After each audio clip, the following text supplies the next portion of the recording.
नमस्कार दोस्तों, मैं कैलाश वीर सिंह बहुत बहुत स्वागत करता हूं आपका अपने YouTube चैनल, आपके अपने YouTube channel Panacea of English.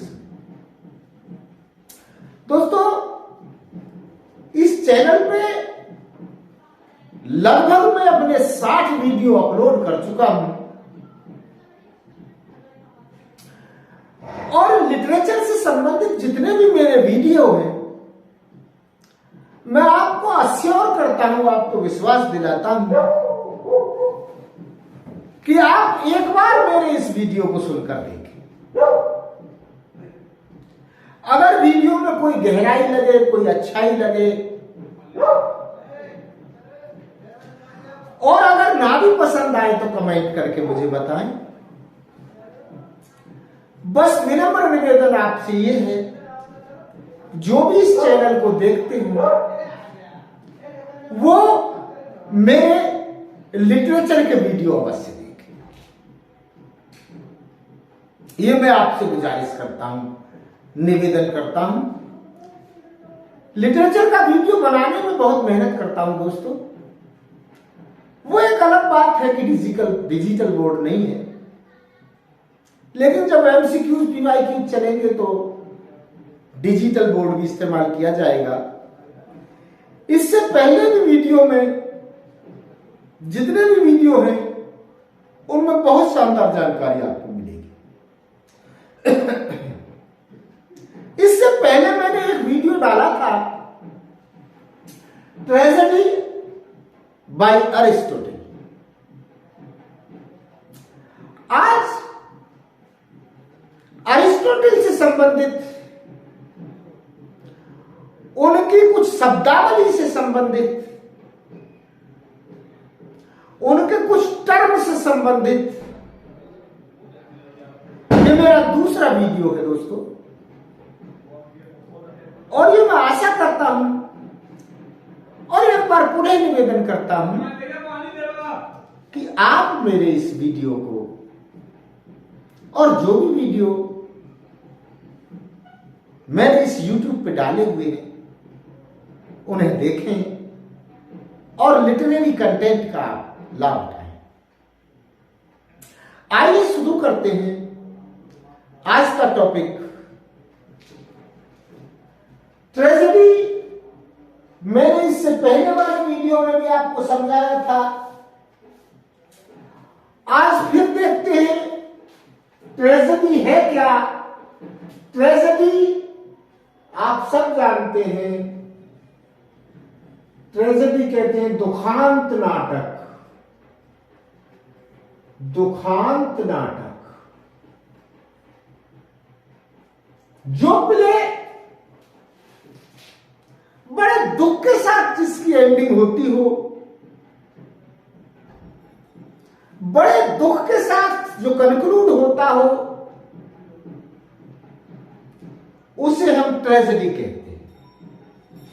A play with a tragic end. A play with a tragic end. Tragic end. जिस प्ले का एंड बड़ा ट्रेजिक होता है, बड़ा गमगीन होता है, बड़ा गंभीर होता है, उसे हम ट्रेजेडी कहते हैं। दुखांत नाटक जिसको बोलते हैं। तो अ play with a tragic and, catastrophic and, ऐसे भी कह सकते हैं आप।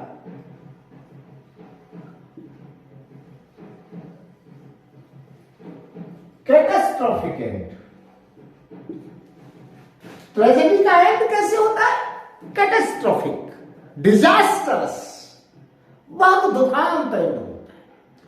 तो कोई ऐसा नाटक, ऐसा ड्रामा, ऐसा प्ले जिसका एंड बड़ा ट्रेजिक होता हो, बड़ा कैटास्ट्रॉफिक होता हो, उसे हम ट्रेजेडी कहते हैं, दुखांत नाटक कहते हैं। वैसे एरिस्टोटल के शब्दों में, एरिस्टोटल ने ट्रेजेडी को क्या माना है, क्या कहा है, आइए देखते हैं एरिस्टोटल के क्या विचार हैं ट्रेजेडी से संबंधित। एरिस्टोटल क्या कहते हैं? Tragedy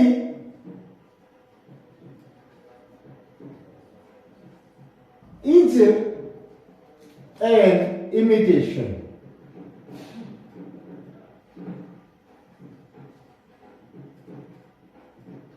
of an action. Tragedy is an imitation of an action that is serious, complete, and of a certain magnitude.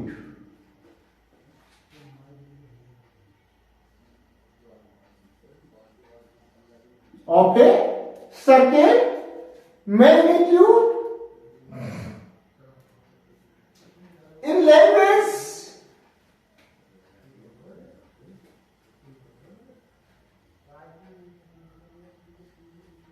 embellished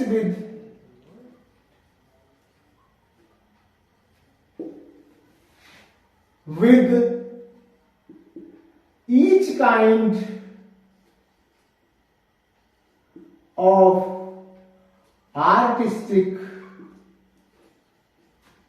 ornament,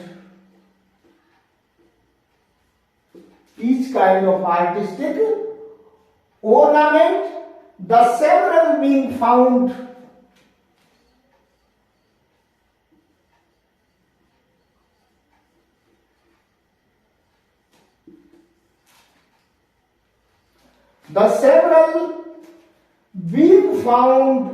in separate part of a play.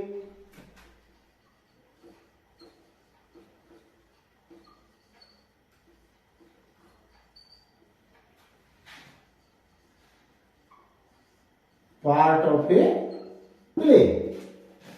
The tragedy is an imitation of an action that is serious, complete, and of a certain magnitude.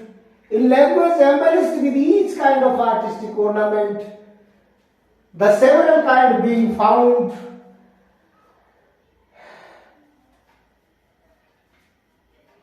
in separate part of the play in the form of action, in the form of action, not of narrative, not of narrative, through pity and fear, through pity and fear, affecting the proper purgation, affecting the proper purgation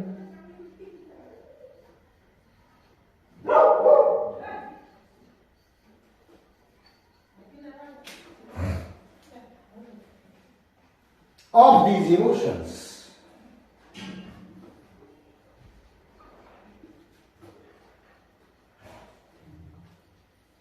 ये देखिए, ये tragedy की वो परिभाषा है जो Aristotle ने दी। वैसे मैंने बताया आपको कि ट्रेजेडी एक ऐसा प्ले, एक ऐसा ड्रामा, एक ऐसा नाटक होता है जिसका एंड बड़ा ट्रेजिक होता है, जो कंक्लूड होता है ट्रेजिकली। तो आप कह सकते हैं a play which ends tragically is a tragedy. But in the words of Aristotle, लेकिन एरिस्टोटल ने ट्रेजेडी की जो परिभाषा दी है, जो स्टैंडर्ड परिभाषा है, वो समझिए, ट्रेजेडी इज एन इमिटेशन, जिसको माइमेसिस भी कहते हैं, MIMESIS, माइमेसिस, ये भी अरिस्टोटेलियन वर्ड है। तो tragedy is an imitation of an action. Tragedy क्या है? एक माइमेसिस है। किसका? इमिटेशन है एक्शन का। That is serious. और एक्शन भी कैसा होना चाहिए? सीरियस। जब ट्रेजेडी की बात हो रही है तो एक्शन कॉमिकल तो होगा नहीं, एक्शन भी ट्रेजिकल होगा। Complete end of a certain magnitude. Serious action हो, कंप्लीट हो, ऑफ ए सर्टेन मैग्नीट्यूड। कहानी में कुछ वजन भी हो, कहानी कुछ गंभीर हो। ट्रेजेडी का जो थीम है, जो सब्जेक्ट मैटर है, must be very sound, must be very deep. यह कहना चाहता है आज। In language embellished with each kind of artistic ornament. और लैंग्वेज में ये पूरी तरह से जो हमारे डिवाइसेस हैं उससे सुसज्जित, उससे डेकोरेटेड होनी चाहिए। Being found in several parts of a play in the form of action, not of narration. और tragedy is not supposed to be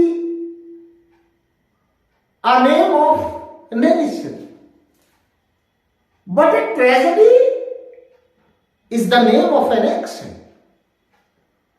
tragedy में एक्शन बहुत महत्वपूर्ण होता है। कुछ विद्वानों ने तो यह भी कहा है कि only the unity of action should be observed, कि केवल एक्शन को ही ऑब्जर्व करिए, बाकी को छोड़ दीजिए। जबकि एरिस्टोटल ने कहा है कि plot is the soul of tragedy, कि ट्रेजेडी का जो सोल, जो आत्मा होती है, वो प्लॉट होती है। But some scholars are of the opinion, लेकिन कुछ विद्वानों का ऐसा विचार है कि action is the most important thing. Through pity and fear effecting the proper purgation of these emotions. और इसका ऑब्जेक्टिव क्या होता है? ट्रेजेडी का उद्देश्य क्या है? कि पिटी और फियर के माध्यम से प्रॉपर परगेशन, हमारी जो आत्म शुद्धि है, जो आत्मा का शुद्धिकरण है, और शुद्धिकरण पिटी और फियर। जैसे ही हम कोई ट्रेजिक एक प्ले देखते हैं तो आपने देखा होगा कि कभी कभी लोगों की आंखों में आंसू आ जाते हैं। जब कोई बहुत सीरियस इंसिडेंट होता है, लोग रोने लगते हैं, लोगों की आंखों में आंसू आ जाते हैं। इसका मतलब क्या है? इसी को कहते हैं pity and fear effecting the proper purgation. इसी का नाम है परगेशन। परगेशन माने प्यूरिफिकेशन। Purgation means purification.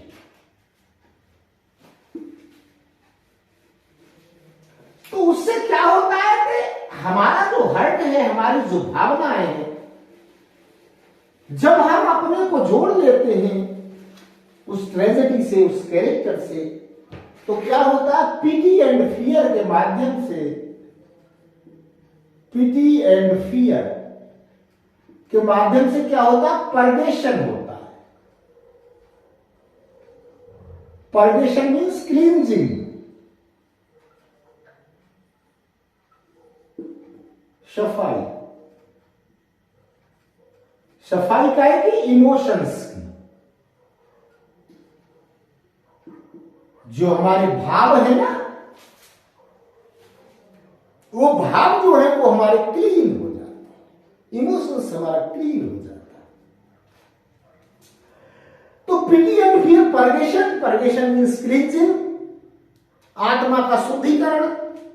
जब आंसू आते हैं तो क्या होता है? ऑल पैशन स्पेंट,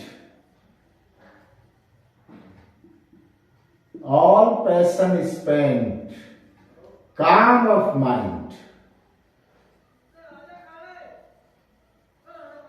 क्या होता है, जितने भी पैशन हैं वो सब नष्ट हो जाते हैं, और इसके बाद क्या है, ट्रेजेडी को देखने के बाद, परवेशन होने के बाद अल्टीमेटली हम अपने आप को प्यूरिफाइड महसूस करते हैं, कुछ हल्का महसूस करते हैं। तो ये था ट्रेजेडी। इस ट्रेजेडी के विषय में बताया plot, character, thought, diction and spectacle, और यह भी बताया plot is the soul of tragedy. Tragedy का जो सोल है, जो आत्मा है, वो प्लॉट होता है। और एरिस्टोटल ने यहां तक कहा, एरिस्टोटल ने, कि there may be a tragedy without a character but not without a plot.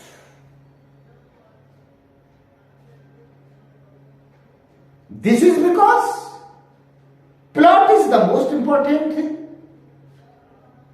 of a tragedy. Plot is the soul of tragedy. इसके बाद नेक्स्ट है character. Character holds the second place. Character is destiny and destiny is character. तो जहां तक बात है character की, ये मैंने इससे पहले वीडियो में आपको बहुत अच्छी तरह से बताया। अब कुछ और टर्म्स लेकर चलते हैं। ट्रेजेडी से संबंधित जो अरिस्टोटल के कुछ और टर्म्स हैं, जैसे एक टर्म है उनका हेमर्सिया,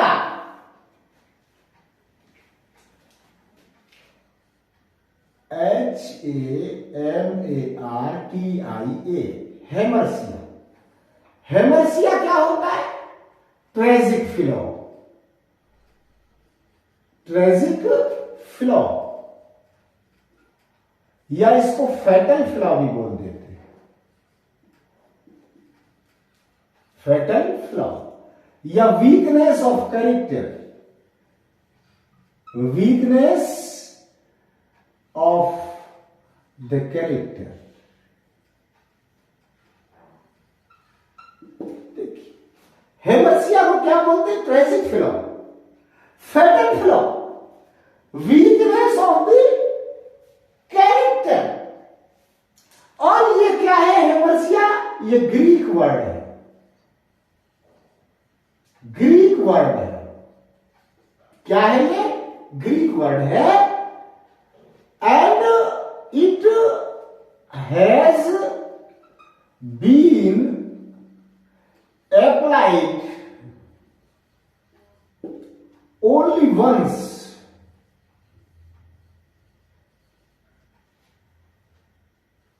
in the poetics by Aristotle. समझ? हेमर्सिया को क्या कहते हैं? Tragic flaw, fatal flaw, weakness of the character. ये ग्रीक वर्ड है और इसको पॉलिटिक्स के अंदर केवल एक बार प्रयोग किया गया है। और ये क्या हो सकता है? वीकनेस ऑफ कैरेक्टर भी हो सकता है। और ये जो ट्रेजिक फ्लॉ है, ये ड्यू टू फेट और गॉड्स, भाग्य या कुछ आसमानी शक्तियां भी इसको प्रभावित कर सकती है। तो ट्रेजिक फ्लॉ, हेमर्सिया या fatal flaw, weakness of the character, Greek word है। It has been applied only once in the Poetics by Aristotle. Aristotle ने इसका केवल पोएटिक्स में एक बार प्रयोग किया है। तो ट्रेजिक फिलो क्या है? जैसे हम जीवन में कोई एक गलती कर बैठते हैं और वो गलती हमारे पूरे जीवन की दिशा, दशा और जीवन धारा को बदल देती है, उसे हेमर्सिया कहते हैं। तो हेमर्सिया आदमी की अपनी गलती से या आसमानी प्रभाव, गॉड्स, जैसा एरिस्टोटल ने कहा है, या फेट जिसको हम भाग्य कहते हैं। बाकी शेक्सपियर तो कहते थे character is destiny, destiny is not character. बाकी देखते हैं। तो ये ट्रेजिक फिलो क्या है कि जीवन में कोई एक बहुत बड़ी गलती कर देना, ऐसी गलती जो उत्तरदायी होती है हमारे कैटास्ट्रोफिक एंड के लिए।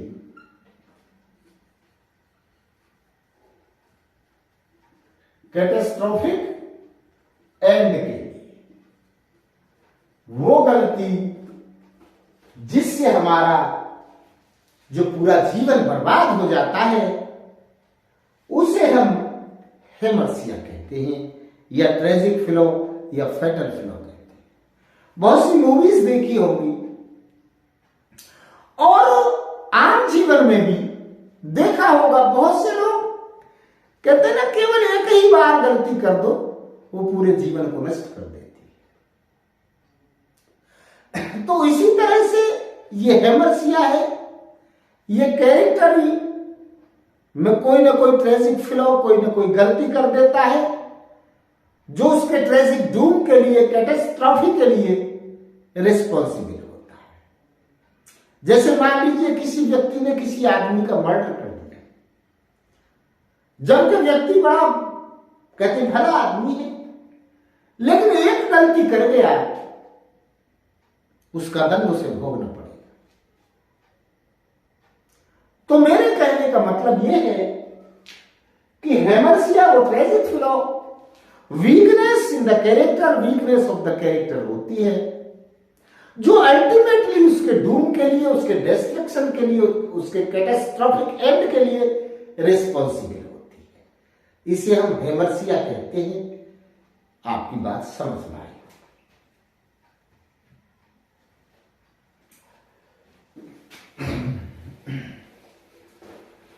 हेमर्सिया के बाद एक दूसरा टर्म देखते हैं।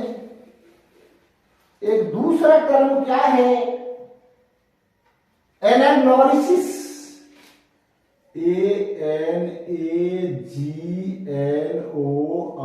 ANAGNORISIS।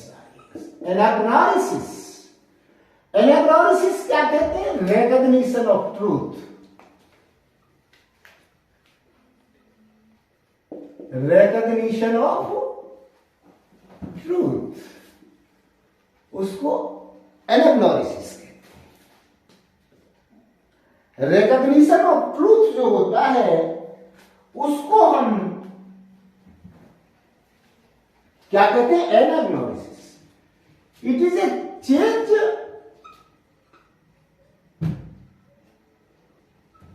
From ignorance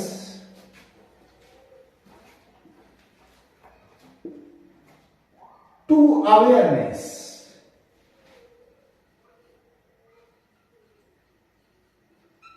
It is a change from ignorance to awareness.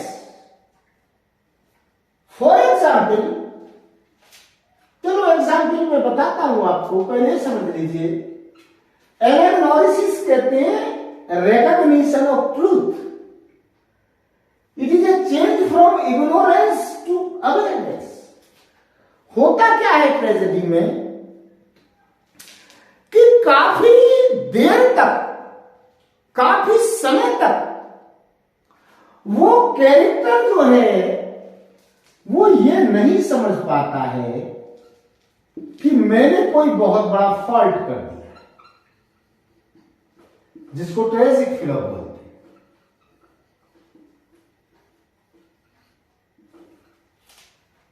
समझ रहे हैं आप कि एनालिसिस कहते हैं रिकॉग्निशन ऑफ द ट्रूथ, यानी सत्य का ज्ञान होना, सत्य का ज्ञान होना या भान होना। जब सही बात की जानकारी हो जाती है उसको एनालिसिस कहते हैं, एरिस्टोटल की भाषा। It is a change from ignorance to awareness. बहुत हद तक कैरेक्टर इग्नोरेंस में रहता है, उसे पता ही नहीं चलता व्हाट ही डिड, उसने क्या किया। And later on a character comes to know that he committed a mistake, a blunder of law, and which is responsible for his destruction. एक ऐसी गलती कर बैठा है जो निश्चित ही उसके पतन का कारण बनेगी। फॉर एग्जाम्पल, इडिपस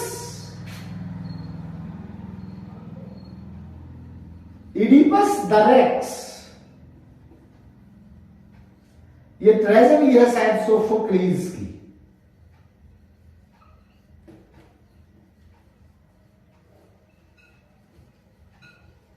ये इडिपस द रेक्स ट्रेजेडी है सोफोक्लीज की। इसमें क्या है, Oedipus father unknowingly and married his mother. Oedipus क्या करता है कि उसको जानकारी नहीं है कि उसने स्वयं अपने पिता का कत्ल कर दिया है। He is not aware of this thing at all and had married his own mother. और अपनी मां से उसने शादी कर ली, कुछ नहीं पता, इग्नोरेंस में है। एनालिसिस कहते हैं इग्नोरेंस में है, नहीं पता। But later on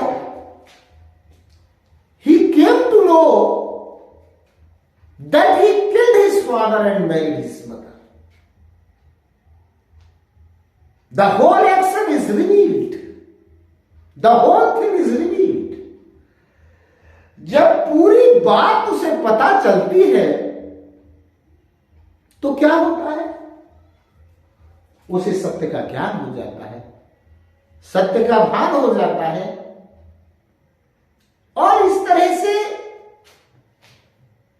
later on at the end क्या होता है, इडिपस का जो एंड है वो बड़ा कैटास्ट्रोफिक होता है। लेकिन जब तक उसको पता पड़ता है कि उसने अपने पिताजी को, फादर को एसेसिनेट कर दिया है, अपनी मदर से उसने मैरिज कर ली है अननोइंगली, उसे नहीं पता।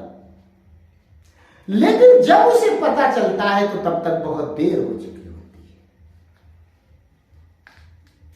है। इसे आप चांस कह सकते हैं, कोइंसिडेंस कह सकते हैं, आप ड्यू टू फेट और गॉड्स कह सकते हैं, या आप फैटल फ्लॉ की वजह से कह सकते हैं।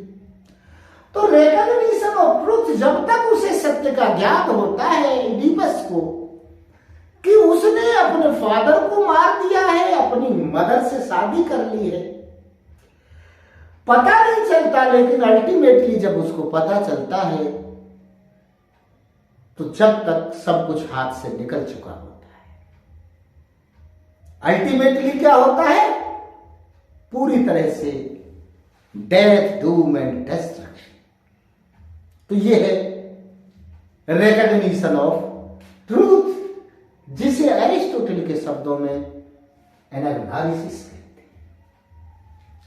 तो ये दो टर्म आपकी समझ में आए होंगे। बहुत इंपॉर्टेंट टर्म्स है दोस्तों। इससे पहले वीडियो में भी मैंने बताया आपको unity of time, unity of place, unity of action, plot, character, thought, diction and spectacle, इन चीजों पर आपसे मैंने डिस्कस किया। आज ये 3, 4 या 5 टर्म्स और हैं और ये मैं बिल्कुल डेड श्योर हूं, मैंने देखा है कि कम से कम 2 क्वेश्चन आपको, ये जो मेरे दोनों वीडियो है, हो सकता है ज्यादा भी मिल जाए, लेकिन हर एग्जाम में कम से कम 2 क्वेश्चन अवश्य मिलते हैं इस टर्मिनोलॉजी से। जो टर्मिनोलॉजी किसने दी है? एरिस्टोटल ने पोएटिक्स में दी है। तो अभी आपके साथ डिस्कस किया हेमर्सिया। हेमर्सिया एक ट्रेजिक फिलो या फैटिक फिलो, फैटल फिलो होता है, यानी मनुष्य कोई ऐसी गलती कर बैठता है जो उसकी बर्बादी का कारण बनता है। इसके बाद रिकॉग्निशन ऑफ ट्रूथ या एनाग्नोसिस, यानी जब तक उसे सत्य का ज्ञान होता है तब तक चीजें हाथ से निकल चुकी होती हैं कि अब पछताए क्या होता है जब चिड़िया चुग गई खेत, फिर कुछ नहीं होता। इसके बाद तीसरा टर्म देखते हैं दोस्तों। तीसरा टर्म है पेरिपीटिया।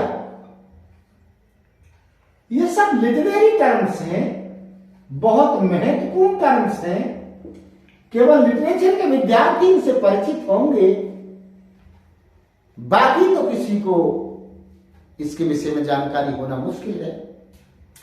तो पेरिपीटिया क्या होता है? पेरिपीटिया कहते हैं reversal of Fortune. Reversal of Fortune मतलब भाग्य का बदलाव, भाग्य का बदलाव या पलटाव। ये देखिए, इसको पेरिपीटिया है।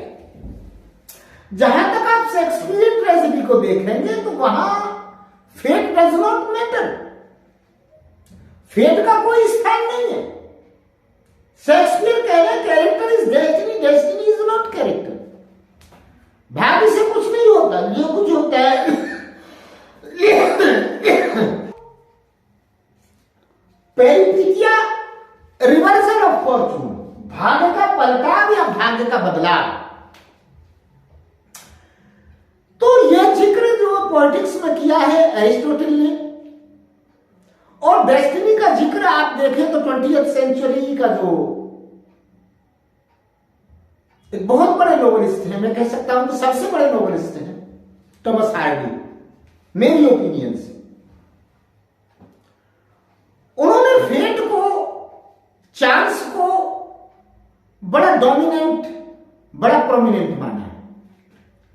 लेकिन जहां तक अरिस्टोटल की बात है, अरिस्टोटल की ट्रेजेडी की बात है, वहां कैरेक्टर को माना गया है। शेक्सपियर ने भी कैरेक्टर को माना है। Character is destiny, destiny is not character. जो कुछ होता कर्म से होता, भाग्य से कुछ नहीं होता। लेकिन पेरिपीटिया रिवर्सल ऑफ फॉर्चून, भाग्य का बदलाव या भाग्य का पलटाव, क्या कहते हैं? When A situation from one direction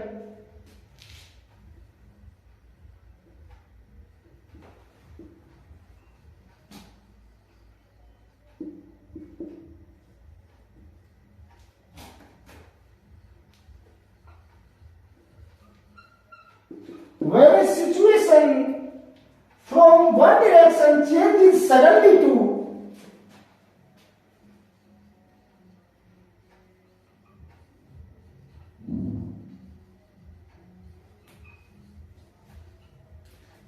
another, क्या होता है? when a situation from one direction changes very suddenly to another, that is पेरिपीटिया। यानी जब किसी भाग्य में बहुत उतार चढ़ाव आता है, भाग्य में बहुत ज्यादा उतार चढ़ाव आता हो, रिवर्सल ऑफ फॉर्चून होता है, बहुत ज्यादा अप्स एंड डाउन्स आते हैं,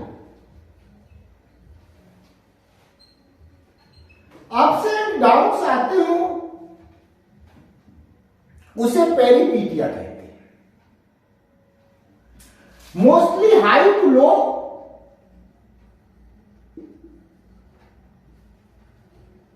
और कभी कभी लो टू हाई भी हो जाता है reversal. Reversal of fortune, high to low और low to high,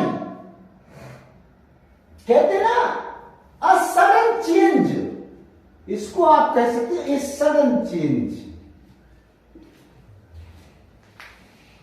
a sudden change, इसको हम पेरिपीटिया कहते हैं। अब आप उदाहरण वही है, वही देखें, इडिपस द रेक्स, जो ट्रेजेडी है सोफोक्लिस की, उसमें मैं अभी बता रहा था आपको, he murdered his father and married his own mother. But when he came to know about the fact, about the truth, there is a sudden change in the situation. There is a sudden change in the happenings. भाग्य कहिए, स्थितियां, परिस्थितियां कहिए, वो क्या है, एकदम बदल जाती है। जैसे ही उसको ये ज्ञान होता है तो and the truth,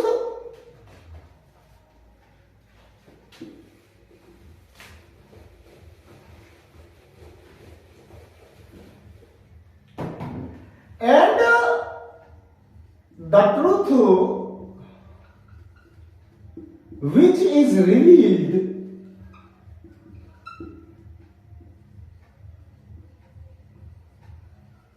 is very disastrous.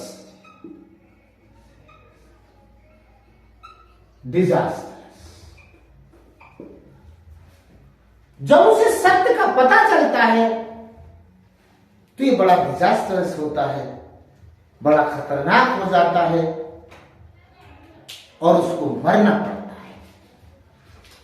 तो ये रिवर्सल ऑफ फॉर्चून है जो आदमी को टॉप से बॉटम पर लाकर खड़ा कर देता है, अर्श से लाकर फर्श पर पटक देता है। और जब तक हम रिकॉग्नाइज कर पाते हैं तब तक सब कुछ बदल चुका होता है। तो इसे हम पेरिपीटिया या रिवर्सल ऑफ फॉर्चून कहते हैं। भाग्य का पलटा या भाग्य का बदलाव या भाग्य जब करवट लेता है तो कितना डिजास्टरस होता है, ये होता है पेरिपीटिया। पेरिपीटिया रिवर्सल ऑफ फॉर्चून। इसके बाद अगला टर्म देखते हैं कैटेस्ट्रॉफी।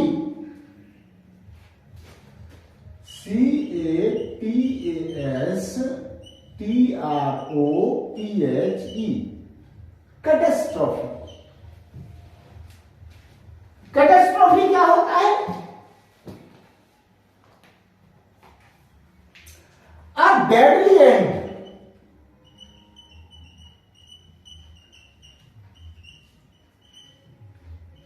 और ए डिजास्टर। कैटेस्ट्रॉफी, इसको दुखद अंत कह सकते हैं आप। दुखद अंत। जब मनुष्य के जीवन का अंत होता है बड़े दुख के साथ, किसी ट्रेजेडी को जब कंक्लूड किया जाता है बड़ा पैथेटिकली, बड़ा ट्रेजिकली, उसको हम कैटेस्ट्रॉफी बोलते हैं। ये क्या है? A deadly end of disaster. ये एक ऐसा एंड होता है जिंदगी का, अ टेरिबल डिजास्टर होता है, अ टेरिबल डिजास्टर, बहुत भयानक अंत होता है, भयानक अंत होता है, कैटेस्ट्रॉफिक एंड। इसको बोलते हैं कैटेस्ट्रॉफी। अ सडन इवेंट, कोई ऐसा इवेंट आता है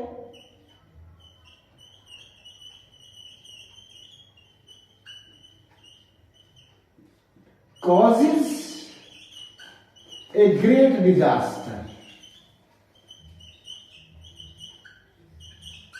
एक कोई घटना आती है जो जीवन को बर्बाद कर देती है, जीवन को विनाश कर देती है। तो कैटेस्ट्रॉफी आप डेडली एंड और डिजास्टर या कैटेस्ट्रॉफिक एंड,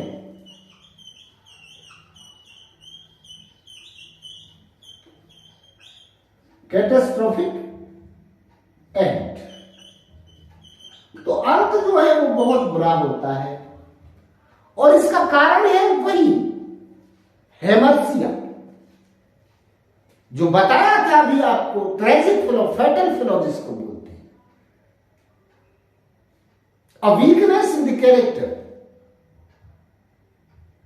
एक ही कोई गलती कर जाना, उस गलती का परिणाम क्या होता है कि जो एंड होता है वो बड़ा कैटेस्ट्रॉफिक होता है एक ट्रेजेडी के अंदर।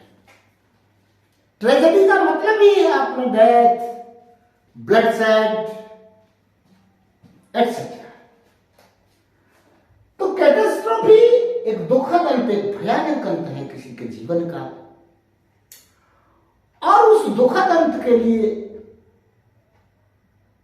बहुत हद तक वो मनुष्य स्वयं रिस्पॉन्सिबल, अकाउंटेबल, जिम्मेदार होता है, क्योंकि वो ट्रेजिक फ्लो में फंस चुका होता है, फैटल फ्लो में फंस चुका होता है। और जब तक उसे एनाग्नोसिस यानी भान होता है स्थिति का, तब तक स्थिति हाथ से बहुत दूर निकल चुकी होती है। तो इसको कहते हैं कैटेस्ट्रॉफी।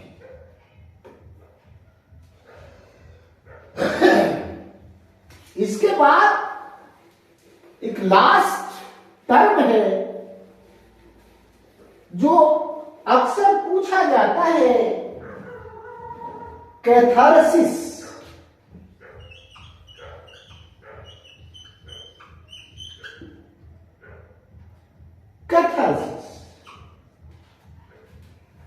कैथारसिस, ये कैथारसिस क्या होता है?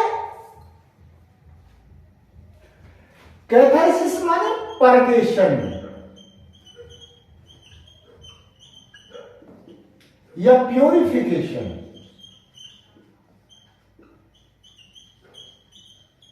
कैथारसिस परगेशन या पूरी प्योरिफिकेशन या cleansing, cleansing of emotion. Catharsis का मतलब purgation, purification, cleansing of emotion, यानी शुद्धिकरण। प्योरिफिकेशन माने शुद्धिकरण या आप कहें आत्मशुद्धिकरण।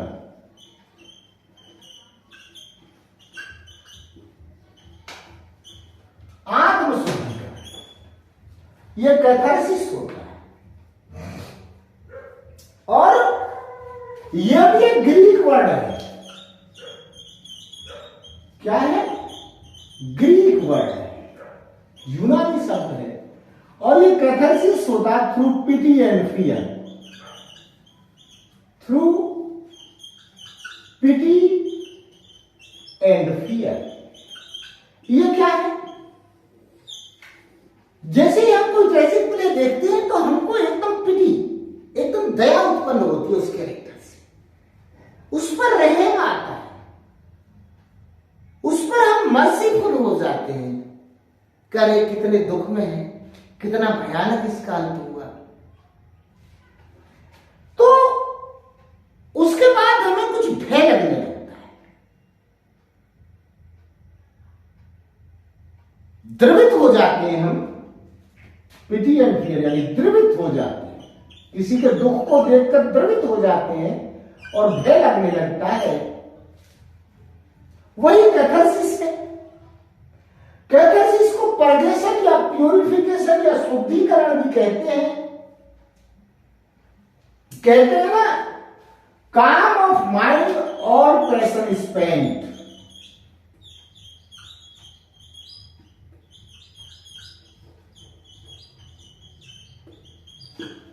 स्पेंट यानी कैथारसिस के बाद क्या होता है? जो भी हमारे अंदर निगेटिविटी है, निगेटिव विचार है, या किसी तरह का भय है या डर है, वो क्या होता है? समाप्त हो जाता है। और काम ऑफ माइंड हमें मानसिक शांति प्राप्त होती है। और क्या है? स्पेक्टेटर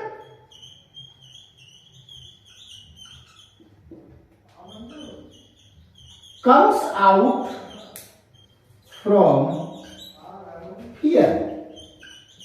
जो दर्शक है वो भय से बाहर निकल के आते हैं, फियर, टेंशन जो भी है उससे बाहर निकलते हैं और उन्हें मानसिक शांति मिलती है। तो मैं इसे कैथारसिस को दोबारा समझाई दे रहा हूं बहुत सीधे से शब्दों में। जैसे ही आप कोई मूवी देखने जाते हैं, कोई फिल्म देखने जाते हैं, या वास्तव में आप, अब तो खैर नहीं होते, पहले ये ड्रामा वगैरह बहुत हुआ करते थे, रामलीला तो अब भी होती है जगह जगह। आप देखते होंगे कि कोई ऐसा सीन आता है, कोई ऐसा दृश्य आता है कि हमारी आंखों से आंसू बहने लगते हैं, हम रोने लगते हैं।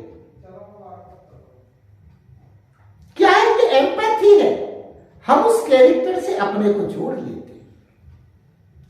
हमें दुख होता है, जब दुख होता है तो उसके बाद हमारी आंखों से आंसू निकलते हैं, और आंसू निकलने के बाद हमारे लिए एक शांति का अनुभव होता है। ऐसा लगता है कि जैसे हमारे दिमाग से बहुत बड़ा बोझ उतर गया, एक बहुत बड़ी समस्या चली गई हो। तो उसको कहते हैं कैथारसिस, पर्गेशन या प्यूरिफिकेशन, शुद्धिकरण या आत्म शुद्धिकरण। जब हम बहुत परेशानी में किसी कैरेक्टर को देखते हैं तो रो देते हैं। रोने से क्या होता है कि हमारे अंदर जो एक इमोशनल पैशंस है वो समाप्त हो जाते हैं, और एक तरह का हमको शांति मिलती है। फियर और टेंशन से हम दूर हो जाते हैं। तो ये 5 टर्म मैंने आपको बताए, बहुत महत्वपूर्ण है। 2 टर्म अवश्य पूछे जाते हैं, हर एग्जाम में पूछे जाते हैं, जहां भी ये लिटरेचर आपका आता है। तो आपको बताया रिकॉग्निशन क्या है, पेरिपीटिया क्या है, कैटेस्ट्रोफी क्या है, कैथारसिस क्या है, और हेमर्सिया क्या है, और ट्रेजेडी क्या होती है। तो ये सभी टर्म आज मैंने आपके साथ डिस्कस किए। मित्रों, मैं निवेदन करना चाहूंगा कि मेरे पास डिजिटल बोर्ड तो नहीं है, लेकिन अगर इन पॉइंट्स को आप समझेंगे, देखेंगे, याद करेंगे, तो आप ये महसूस करेंगे कि मैं जो आपके साथ इंटरेक्शन कर रहा हूं वो आपको काफी बेनिफिशियल होगा, उससे आपको काफी लाभ पहुंचेगा। और लगभग 60 वीडियो में डाल चुका हूं, जिसमें अधिकतर लिटरेचर के वीडियो हैं। तो मेरी आपसे गुजारिश है कि जो लिटरेरी वीडियो है उन्हें आप जरूर, जो लिटरेचर के स्टूडेंट हैं, जो टीजीटी पीजीटी का एग्जाम देने वाले हैं, वो मेरे लिटरेरी वीडियोस को जरूर देखें। अच्छा और बुरा आपको ये पता चलेगा वीडियो को देखने के बाद। और अगर वीडियो देखने के बाद आपको पसंद आए तो मेरे इस चैनल को सब्सक्राइब कर दें, मुझे मोटिवेट करें। एक बार पुनः निवेदन करता हूं कि आप जो भी वीडियो मैंने डाले हुए हैं उन्हें अवश्य देखें, आपको काफी उससे लाभ मिलेगा। इसके साथ गुड इवनिंग, थैंक यू, नमस्ते।